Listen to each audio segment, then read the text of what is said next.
There's work that matters. There's work that moves us forward. There's work that is high leverage. And then there's productive procrastination or sophisticated procrastination, which is a distraction, but it feels like work. Most of us spend most of our time on this distraction. We tell ourselves that it's important, but deep down we kind of know that it's not. We deceive ourselves. Let me tell you a short story of self-deception, or how I deceive myself. Just quickly before we dive into this video, I've just opened enrollment for the next Work Sprint cohort. This is a 2-week productivity sprint that helps you stop procrastinating and take massive action on a project that matters to you. So if you want to learn more about that, head on down to the link in the description below or go to worksprint.co. I was 3 years into building my first company, EDM Prod, and we had thousands of people visiting the website every day. At least half of them came to our site through search terms like how to make electronic music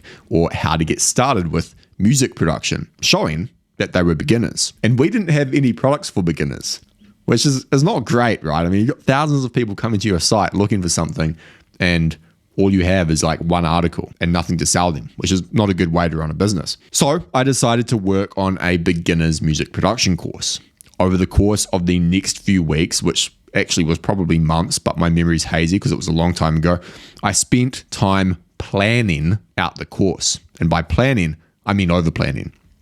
I refined and redesigned the curriculum multiple times. I did a bunch of research, even though I knew the topic well and could teach it. I thought about how it could be marketed.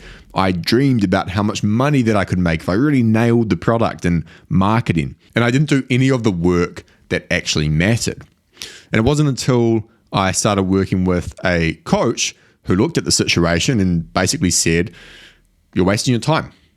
You don't need to do all this. Why don't you just create a basic curriculum, simplifying what you already have, write a sales page, and then ask for pre-orders for the course?" That was the work that mattered. Validating the idea, asking for money, seeing if it actually had legs before going off and spending months building something. Of course, I knew that, but I was avoiding it because it's uncomfortable to launch something, to ask for money, to expose yourself to criticism, judgment, and the potential of it completely flopping altogether. Fortunately, it was a success, but it might never have happened if it wasn't for someone telling me to stop mucking around and to start doing the work that actually mattered. Who knows how long I would have remained in this cycle of self-deception and productive procrastination if someone hadn't pointed it out to me. Now, we are all capable of this type of self-deception, right? We tell ourselves that we're productive when we really know deep down we're not.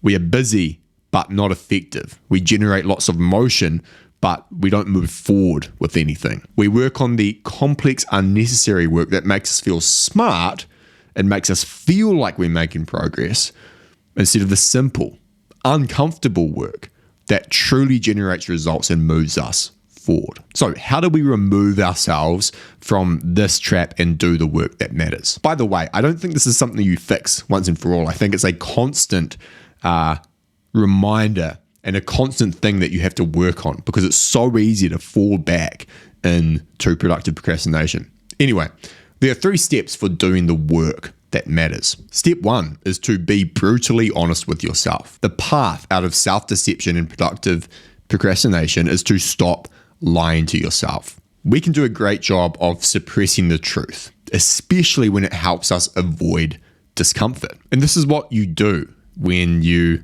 are working on things that don't matter, when you're engaged in busy work and productive procrastination. You're suppressing this truth that you already know deep down, which is that this work is a distraction and I should really be doing this work, this other work, this important thing instead. But it's uncomfortable and I don't want to think about it. So I'm just going to turn my brain off and I'm just going to do this thing and stay busy, and then I don't have to deal with it, right? And so that's where you need to start, with ruthless, brutal honesty. There's a couple of questions that you can ask yourself. You can print these out, you can put them on your desk. I like to read them every so often. Ask, what is the work that I'm avoiding? This is usually obvious. It's just scary. Why am I avoiding it? List out all the reasons.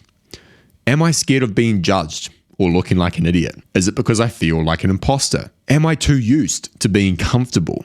If I do the work that matters, will it make me feel uncomfortable? Am I trying to look smart at the cost of being effective? So that's step one. Be brutally honest with yourself about what it is that you're avoiding and why you're avoiding it. Step two is to identify and get extremely clear on that work that matters, on the work that matters. You may have identified this in the first step through those questions, but you want to double down and reach extreme clarity and simplicity. You want to follow the straightest line possible to your objective. And trust me, there's almost always a straight line. It's just uphill, so it's difficult to follow. There's likely one task or action or project or habit that needs to be worked on more than anything else to get you to where you want to go. And it's also likely to be simple in nature, but uncomfortable. For example, let's say you're trying to build a marketing agency targeting law firms. You spend months planning out your offer, taking notes, doing research, brainstorming, talking about it with people.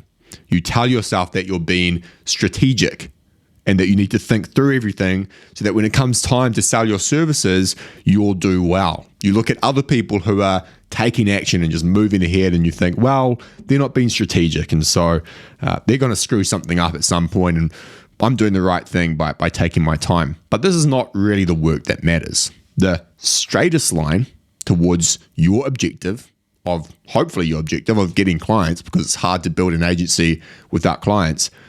The straightest line is to contact the potential clients, cold call them, book meetings, email them, whatever it may be. This is the work that matters. It is simple. It's quantifiable. It will actually move you forward, but it's also uncomfortable because no one likes asking for money.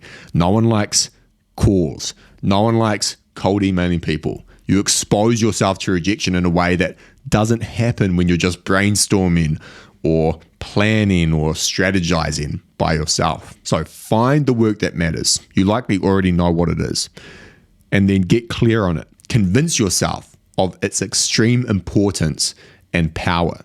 And the third step is to do the work that matters and not look back. You've figured out why you're avoiding it. You know what it is. Now it's time to execute. Now it's time to commit.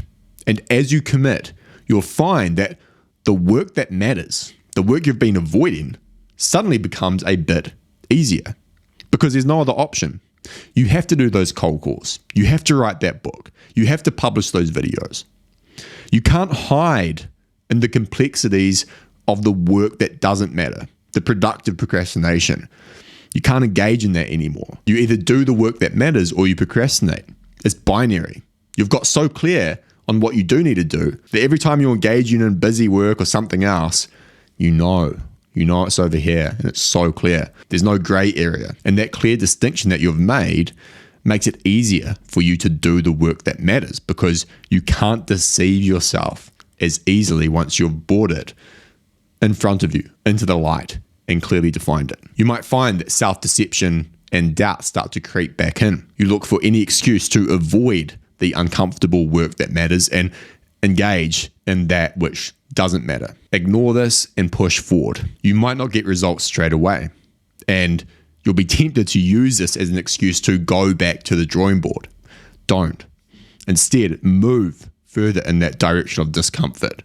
The harder path is usually the right path. Attack the problem, the goal, directly. Strike at the center and follow the straightest path you can. That's it for this video. Thanks for watching, and I'll see you next time.